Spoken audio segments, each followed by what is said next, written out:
నాకు ముఖ్యమంత్రి రేవంత్ రెడ్డి అధ్యక్షతన శంషాబాద్లోని నోవోటెల్లో కాసేపట్లో కాంగ్రెస్ శాసనసభాపక్ష సమావేశం జరగనుంది.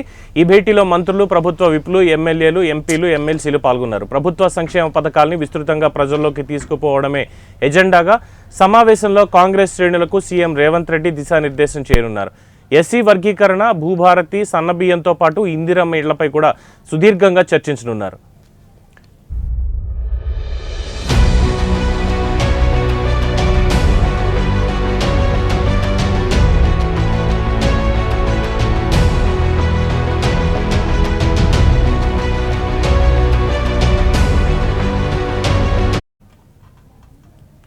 ఇక ఇదే అంశానికి సంబంధించి మరింత సమాచారం మా ఇన్పుట్ ఎడిటర్ ఆసిఫ్ అందిస్తారు. ఆసిఫ్, పవన్ బీఆర్ఎస్ ఎమ్మెల్యే కొత్త ప్రభాకర్ రెడ్డి సంచలన వ్యాఖ్యలు రాజకీయంగా కలకం రేపుతున్నాయని చెప్పవచ్చు. అయితే ఆయన ఏదైతే వ్యాఖ్యలు చేశాడో ఆ వ్యాఖ్యలు ఇవాళ రాజకీయంగా ప్రకంపనలు సృష్టించిందని కూడా చెప్పవచ్చు. ప్రధానంగా కాంగ్రెస్ పాలనతో విసుగు చెందిన బిల్డర్లు, పారిశ్రామికవేత్తలు కాంగ్రెస్ ప్రభుత్వం పడగొట్టాలేందుకు సిద్ధంగా ఉన్నారని కూడా ఆయన చాలా కీలక వ్యాఖ్యలు చేయడం జరిగింది. ఈ కొత్త ప్రభాకర్ రెడ్డి దుబ్బాక ఎమ్మెల్యే కొత్త ప్రభాకర్ రెడ్డి చేసిన కీలక వ్యాఖ్యలు ప్రస్తుతం రాజకీయంగా దుమారం రేపుతున్నాయి. అయితే అవసరమైతే ఎమ్మెల్యేలను కొనుగోలు చేయాలని, ఆ ఖర్చును తామే భరిస్తామని కూడా ఒకవైపు బిల్డర్లు, పారిశ్రామికవేత్తలు చెప్పినట్టు కూడా ఆయన చెప్తున్న పరిస్థితి కనిపిస్తుంది. అయితే మరోవైపు కాంగ్రెస్ పాలనలో ప్రజలు విసిగిపోయారని కూడా కొత్త ప్రభాకర్ రెడ్డి ఆరోపణ చేయడం జరిగింది. బిల్లులు రాకపోవడంతో స్థానికంగా ఉన్న సర్పంచ్లు కూడా తీవ్ర ఇబ్బందులు పడుతున్నారని ఆయన చాలా తన వ్యాఖ్యలు చెప్పిన పరిస్థితి కనిపిస్తుంది. అయితే నెక్స్ట్ వచ్చేది తెలంగాణలో బీఆర్ఎస్ ప్రభుత్వం అని కూడా ఆయన జోషన్ చెప్పిన పరిస్థితి కనిపిస్తుంది. అయితే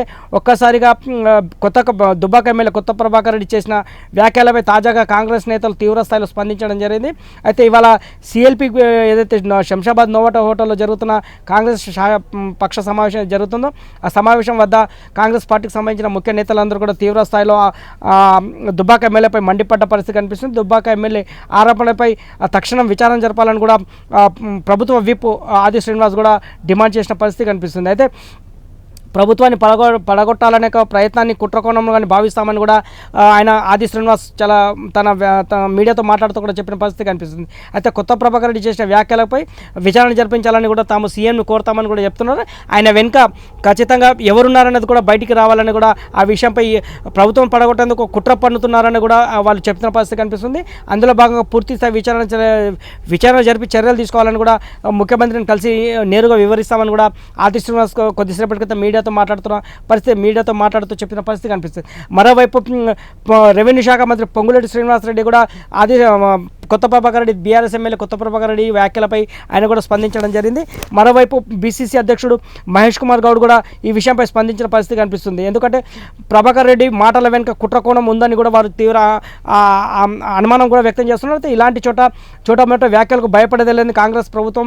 ప్రజలకు సంబంధించిన ప్రభుత్వం, ప్రజాప్రభుత్వం కాబట్టి ప్రజల చేత ఎన్నుకున్న ప్రభుత్వం కాబట్టి ప్రజలే కాంగ్రెస్ ప్రభుత్వం శ్రీరామ రక్షగా ఉంటారు, ప్రజలే కాంగ్రెస్ ప్రభుత్వం కాపాడతారని కూడా వారు చెప్తున్న పరిస్థితి కనిపిస్తుంది. మొత్తానికి ఏది ఏమైనప్పటికీ ప్రస్తుతం దుబ్బాక ఎమ్మెల్యే కొత్త ప్రభాకర్ రెడ్డి చేసిన వ్యాఖ్యలు రాజకీయంగా మాత్రం తీవ్ర దుమారం రేపుతున్నాయి. మరి ఈ వ్యాఖ్యల వెనుక ఎవరున్నారనేది కూడా విచారణ చేపట్టాలని ఇప్పటికీ కాంగ్రెస్ పార్టీ డిమాండ్ చేస్తున్న పరిస్థితి కనిపిస్తుంది. అయితే కొత్త ప్రభాకర్ రెడ్డి చేసిన వ్యాఖ్యలపై కాంగ్రెస్ పార్టీకి సంబంధించిన ఎమ్మెల్యేలు కావచ్చు, మంత్రులు కావచ్చు తీవ్ర స్థాయిలో స్పందించారు. అయితే నిజంగా అట్లాంటి ఏమైనా పరిస్థితి ఉంటే మాత్రం ఖచ్చితంగా రాజకీయంగా ఒక ప్రకంపన సృష్టించింది కూడా స్పష్టంగా మనం ఈ పరిస్థితి బట్టి చెప్పవచ్చు. ఎందుకంటే కొత్త ప్రభాకర్ రెడ్డి ఆ వ్యాఖ్యలు చేయడం వెనుక ఆంతర్యం ఏందని కూడా కొంత రాజకీయంగా అనుమానాలు వస్తున్నాయనే పరిస్థితి మాత్రం కనిపిస్తుంది. అయితే ఈ విషయంపై ఖచ్చితంగా విచారణ చేయించాలి, దీని వెనుక ఏదో కుట్ర ఉందని కూడా ఇప్పటికీ కాంగ్రెస్ పార్టీకి సంబంధించిన సభ్యులు ఆరోపణలు చేస్తున్న పరిస్థితి కనిపిస్తుంది. Pawan, right, thank you Asif.